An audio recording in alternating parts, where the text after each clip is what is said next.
Atlanta has always thrived on spectacle, a city where gossip doesn't just live. It breathes, grows, and evolves into something bigger than anyone can contain. But even for a city built on drama, nothing could have prepared it for the storm that unraveled the moment Tamar Braxton pressed post on her phone. In an instant, what should have been another chaotic night on the internet turned into something seismic, something so explosive that it shook every gossip blog, every fan page, every group chat, and every social platform into a frenzy that would last for weeks. One blurry hospital photo paired with one short caption flipped the culture upside down. I woke up in a pool of blood. Just 7 words, but 7 words powerful enough to send shockwaves through the entertainment world and split the internet in half. Some saw those words as the most haunting cry for help they'd ever read. Others saw them as the opening act of the slickest publicity stunt Atlanta had ever witnessed. No matter which side you stood on, there was no denying that those words lit the fuse, and the explosion that followed left scars on reputations that may never heal. The reaction was immediate. Within minutes, hashtags trended like wildfire across Twitter, spreading so fast that they swallowed up every other story of the night. Instagram comment sections filled with frantic prayers, with critics screaming fraud, and with fans torn between sympathy and suspicion. TikTok creators wasted no time turning Tamar's caption into reenactments, voiceovers, and stitched theories. Blogs stamped breaking headlines across their sites, fighting to repost the image before their competitors. Fan accounts began zooming into every pixel of the photo as though they were CSI investigators, studying the lighting, the sheets, the bandages, every detail that might confirm whether Tamar had survived a tragic medical crisis or orchestrated an attention-grabbing rollout. Twitter threads piled up in the thousands. To one half of the internet, Tamar was a survivor who had faced death and lived to tell her truth. To the other half, she was a performer staging the biggest act of her life. And as if the spectacle wasn't messy enough, the conversation veered into dangerous territory when one name, Funky Dineva, suddenly found itself entangled in a mess. He hadn't started, hadn't hinted at, and certainly hadn't asked for. Tamar may have been the one who pressed post, but her silence in the hours that followed opened the floodgates for speculation, and in the chaos, Funky's name was dragged, from respected commentator to whispered villain in a narrative he never belonged to. In the blink of an eye, his years of sharp commentary and unapologetic truth-telling were covered in mud he hadn't earned, all because Tamar's haunting caption left too many blanks to fill. And when the internet has blanks, it fills them with fire. The silence was the real problem. Tamar gave just enough detail to create hysteria, but not nearly enough to close the case. She said her teeth were fractured, her nose broken, her memory blacked out. But who was there? Who found her? Who helped her? Who, if anyone, hurt her? Instead of clarity, Tamar offered ambiguity. And in Atlanta, ambiguity is gasoline. Once lit, it spreads uncontrollably. By sunrise, Funky's name was already burning, across timelines. Anonymous accounts accused him of slipping her something. Twitter spaces with hundreds of listeners debated whether he was the hidden aggressor. His live streams filled with comments hurling accusations, blaming him for being the reason she ended up in that hospital bed. Strangers were painting him as the monster of the story, a story that wasn't even his. For Funky, this wasn't messy gossip. It was war against his name. And he made that clear in one unforgettable statement. In what world do you know somebody gets accused of something as serious as drugging or harming someone and they just sit quiet? To him, the rumors weren't harmless whispers. They were poison, spreading deeper the longer Tamar refused to speak up.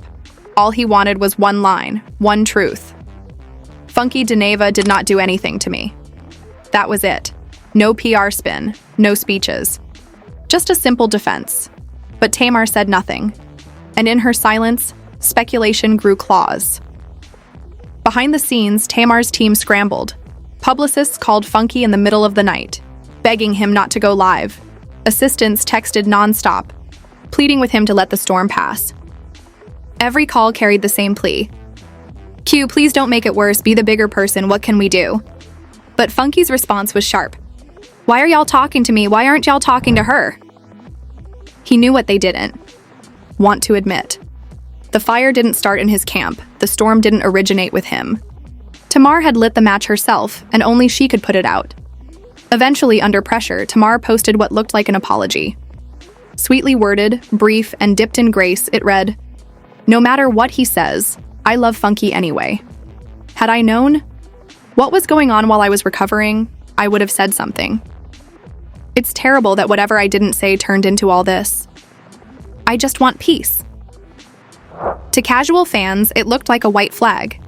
To Funky, it reeked of damage control. He later admitted, "We had to twist, bend, and move her arm just to get that little post out of her." To him, it wasn't genuine. It was strategic, a weak bandage on a wound she had no intention of healing. Even then, Funky gave her grace. He told himself, "Okay, something happened to this girl. She's hurting. I can weather this storm. I've weathered others before." He believed the chaos would fade, but instead of silence, Tamar fueled the fire with subliminals. Instagram. Stories appeared with cryptic captions. "The rabbit got the palu-pow. My voice is my PR stunt. Did all that hating and gossiping about me still didn't stop nothing? I'd be mad too." To outsiders, they looked like random musings, but to Funky and to the fans glued to the feud, they were daggers. Everyone knew who she was shading, and Funky's patience cracked. For him, this wasn't shade anymore. It was betrayal. He had been accused of one of the darkest crimes imaginable. He had taken hit after hit, been dragged by strangers, humiliated online. And the one person who could have cleared him chose instead to mock him. That was the breaking point. So Funky went live, and this time he didn't hold back. With surgical precision, he ripped apart Tamar's theatrics. He accused her of feeding on attention, of loving the chaos, of thriving on speculation. "You like this type of mess," he spat. "None of this would have happened if you had just been normal. Patched yourself up, healed in private, and moved on." His words thundered across the internet. He pointed out that Tamar hadn't been too weak to release a music video, hadn't been too weak to post subliminals, hadn't been too weak to shade him online, but somehow had been too weak to defend him when it mattered most. To Funky, that exposed her priorities for the world to see. The internet exploded again. Twitter became a battlefield. Fans split between dragging Tamar for weaponizing Funky's reputation and defending her trauma. Some argued that healing had no script, that she didn't owe him anything. Others insisted she had destroyed his name by omission and owed him everything. The fracture deepened. And then, just when the drama seemed unbearable, another twist entered. The receipts from the doctor. Dr. Amira Ogunleye, a respected cosmetic dentist, stepped into the chaos with cold clinical facts. She confirmed Tamar wasn't lying about the injuries. 4 fractured teeth. 1 tooth completely avulsed. A fractured septum. Emergency surgery within 24 hours. Her voice, the very core of her career, was at risk. Her smile, her livelihood, her identity as an artist, suddenly fragile. The details stunned fans. Tamar's claims were real, the injuries undeniable, but that only deepened the mystery. If she was telling the truth about her wounds, how had it happened? And why, in the midst of it all, had she chosen to remain silent while Funky's reputation burned? Dr. Amira even floated an unsettling possibility: sleepwalking. She suggested Tamar might have risen in the night, stumbled into an accident, and woken with no memory. To doctors, it was plausible. To fans, it sounded too convenient. A pool of blood, shattered teeth, fractured bones, all because of sleepwalking? To skeptics, it was either the year's most tragic accident or the slickest PR rollout in history. For Funky, the doctor's receipts didn't matter. The issue was never about whether Tamar was hurt. It was about what she chose not to say while he was being accused. Injuries could be proven. Intentions couldn't. And Tamar's intentions looked anything but pure. By now, Funky made one thing clear. This wasn't about pity. It was about principle. And he wasn't backing down. The confirmation from Dr. Amira Ogunleye should have been the end of the debate. The facts were on the table. Tamar's injuries were real, her surgery was undeniable, and the trauma was written in medical records that no gossip blog could refute. But instead of cooling the fire, the doctor's receipts only added gasoline to an already raging blaze. Because while the proof showed that Tamar had suffered, it didn't explain how it happened, and it certainly didn't absolve her of the silence that had left Funky's name drenched in suspicion. In fact, the receipts made the feud darker, because now fans began asking new questions. If Tamar really had endured all of this, why hadn't she spoken up to protect the one man who was unfairly crucified in her silence? And if she hadn't been protecting Funky, then who or what was she protecting? To her defenders, the medical proof was a shield. They insisted Funky was cruel for mocking a woman recovering from real injuries. They said the feud had gone too far, that his commentary had turned into harassment. But to Funky's supporters, the receipts only proved Tamar was playing games with tragedy, turning pain into her own PR chess move. He reminded his audience again and again, this was never about her wounds. It was about her refusal to shield him from a false narrative. And the longer she stayed cryptic, the sharper he got. It was during this stretch that Funky leaned into his signature weapon, mockery. With a savage tongue that had made him famous, he twisted Tamar's most infamous line into one of the most viral insults of the year. A pool of blood? Was it Olympic size? Was it standard? Kiddie pool? Or just the little bit you spit when you brush your teeth? The sarcasm cut like glass.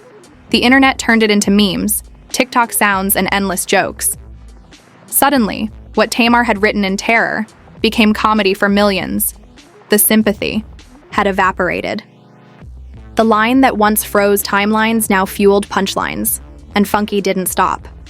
He dragged her hospital post, calling her a toothless muppet, mocking her surgeries, turning her suffering into content. For some, it was shocking, too cruel to stomach. But for others, it was poetic justice. Tamar had watched silently while strangers painted Funky as a predator.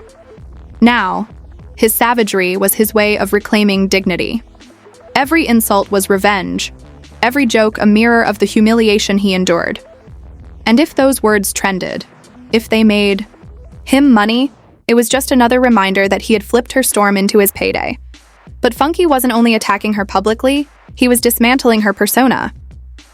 In one of his most infamous lives, he snapped with venom. Your near-death experience sure as hell didn't leave you grateful to be alive. If it had, you'd stop being messy, dramatic, and desperate for attention. You didn't fall hard enough. Maybe you should get drunk, take the crazy pills, and pass out again. The words dripped with darkness and the internet gasped.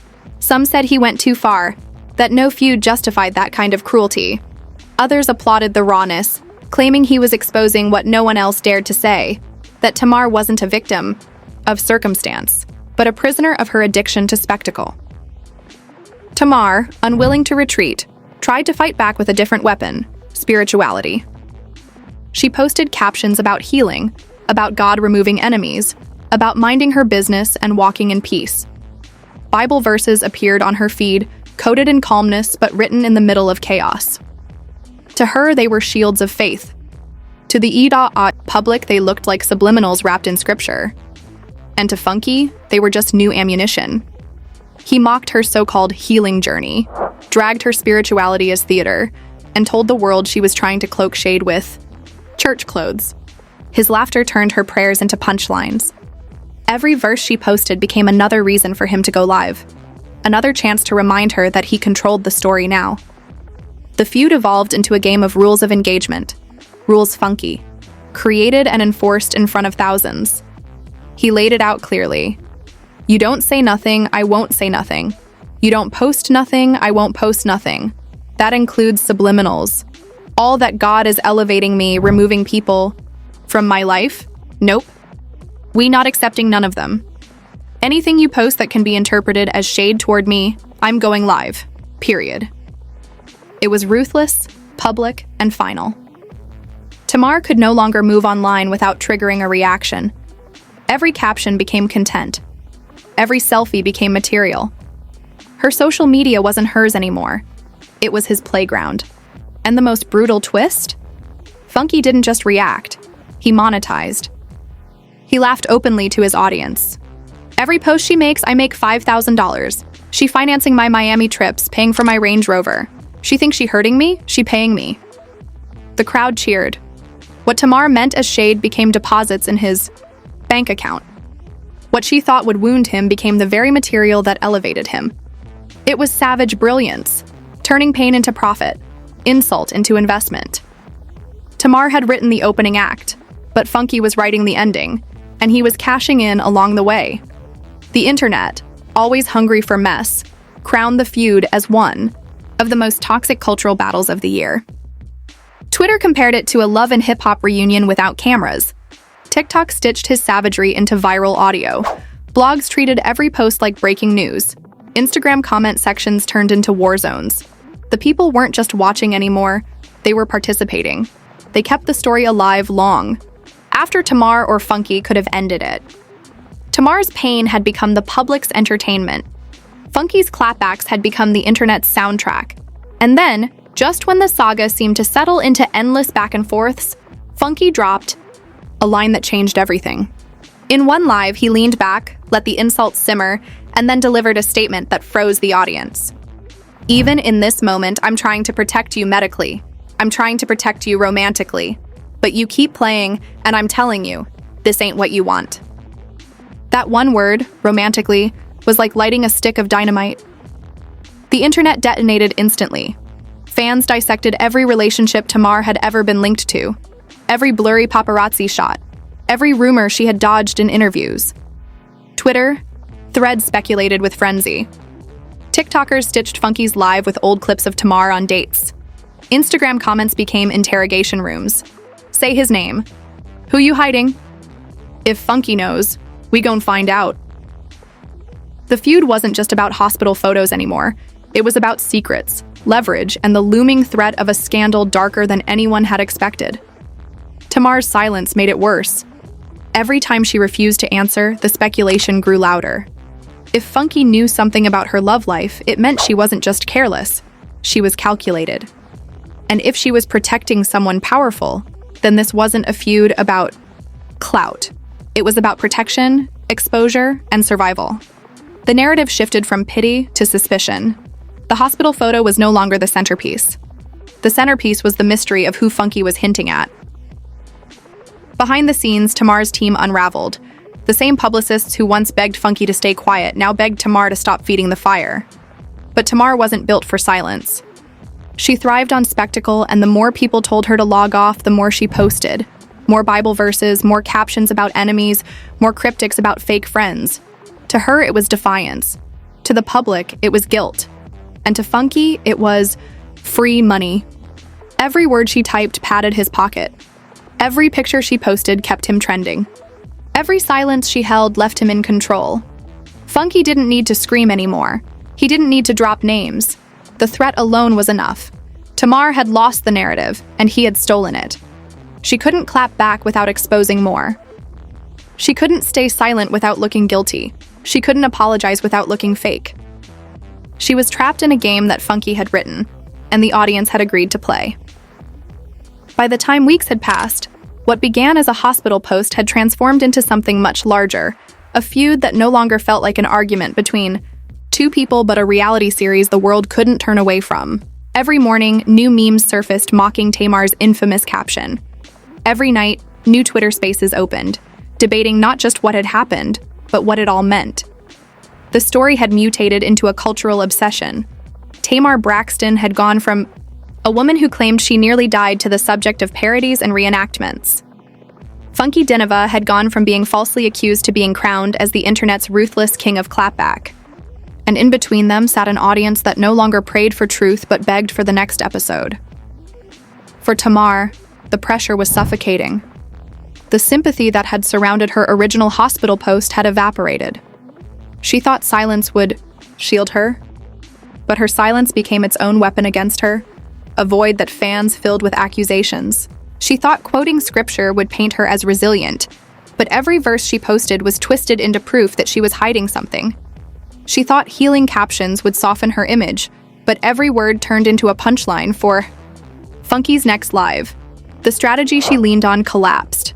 The audience she once captivated stopped listening to her and tuned in exclusively to Funky. And Funky thrived. His lives became appointment viewing. Fans set reminders, blogs clipped his rants, and TikTok turned his savage one-liners into viral audio. He wasn't just defending himself anymore, he was the main character. Tamar's drama had given him his own stage, and unlike her, he knew how to command it. Every move she made, he twisted into comedy. When she posted about storms, he told the world she was the storm. When she said her voice was her PR stunt, he called her desperate for attention. When she deleted posts, he laughed, saying it proved her fear. He turned her every misstep into content, every silence into proof that he had control. He had control. The cruel irony was that Tamar's pain became his paycheck. Funky bragged openly, almost gleefully. She thinks she hurting me? She paying me.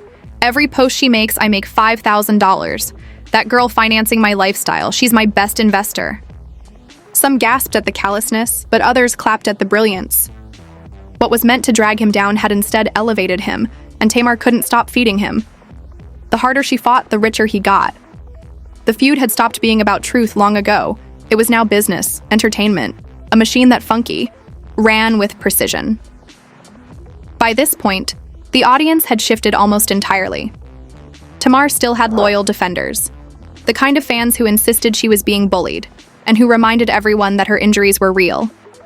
But their voices drowned in the roar of Funky's supporters who claimed his consistency outweighed her chaos. He gave details, he gave passion, he gave rawness, she gave vagueness, half-silence, and cryptics. In the court of public opinion, where perception always outweighs fact, Funky's side felt more convincing. The crowd had chosen its victor, and that's when the feud crossed into dangerous territory. Because it wasn't just about insults anymore, it was about what Funky didn't say. His cryptic warning from before, "I'm protecting you medically and romantically," still hung in the air like a storm cloud. He never said the name, he never dropped the receipts, but he didn't have to. The mere suggestion of a hidden romantic truth was enough to keep Tamar trapped. Fans demanded answers. Who's the man? Say his name. What's Funky protecting you from? Every comment beneath her posts was a reminder that she no longer owned her narrative. Funky did. Tamar's options collapsed around her. She couldn't clap back without risking exposure. She couldn't apologize without looking insincere. She couldn't stay silent without looking guilty. Every choice was a loss. Her team begged her to stop, begged her to log off, begged her to disappear until the storm faded. But Tamar wasn't built for silence. She thrived on spectacle, and drama was oxygen. The more the internet dragged her, the more she felt compelled to prove she was still in control. And yet, every time she moved, it was another mistake. Every caption became evidence. Every selfie turned into material. Every deletion was read as surrender. Funky understood this, and he weaponized it. He mocked her silence as fear. He laughed at her deleted posts, calling them proof she was cornered. He turned her unfollows into punchlines. "She's scared of me, because I know the truth," he said with smug satisfaction, and the public believed him, because in scandals, facts don't matter. Perception does. And perception had crowned him the winner long before Tamar realized she had lost. Her eventual retreat didn't feel like healing. It felt like surrender. She deleted the posts, unfollowed Funky, and tried to move as if unbothered. But the internet saw through it instantly. Funky declared her silence as proof of victory. Fans treated her deletions as confirmation that he was telling the truth. That one lingering word, romantically, hovered above the feud like an unanswered riddle. Funky never revealed the name. He didn't need to. The threat alone kept her shackled. He had written the rules of the game, and now all he had to do was wait. Meanwhile, the people treated the saga like reruns of a show they refused to let end. Memes flooded timelines daily. TikToks reenacted Funky's savagery, with creators dressing like Tamar in hospital beds or lip-syncing his cruelest lines. YouTube commentary channels uploaded hour-long breakdowns, dissecting every shade, every subliminal, every unspoken detail. Tamar couldn't post a single thing without Funky's name popping up in the comments. What she had once envisioned as a moment of sympathy had transformed into her downfall, and the audience wasn't ready to let go. The saddest part was that the truth no longer mattered. Maybe Tamar really had suffered a tragic accident. Maybe Funky's cruelty was too dark. Maybe both were true, but none of it was relevant anymore. The people weren't interested in clarity, they were hooked on entertainment. Tamar had turned her pain into a post, and Funky had turned her post into a business model. That was the transaction. That was the game. And by the time the storm began to quiet, everyone knew who had come out stronger. Tamar Braxton might have started the story. She pressed post. She typed 7 haunting words. She unleashed the chaos. But it was Funky Dineva who ended it. He took her silence, her subliminals, her theatrics, and built an empire of content on top of it. He flipped humiliation into comedy, shade into branding, pain into profit. He resurrected his platform by turning her tragedy into his series. The ball may have been in her court, but the rules, they were his. And as long as the internet stayed hungry for mess, as long as perception outweighed fact, and as long as silence could be spun into guilt, one truth was undeniable. Tamar Braxton created the spectacle, but Funky Dineva owned the finale.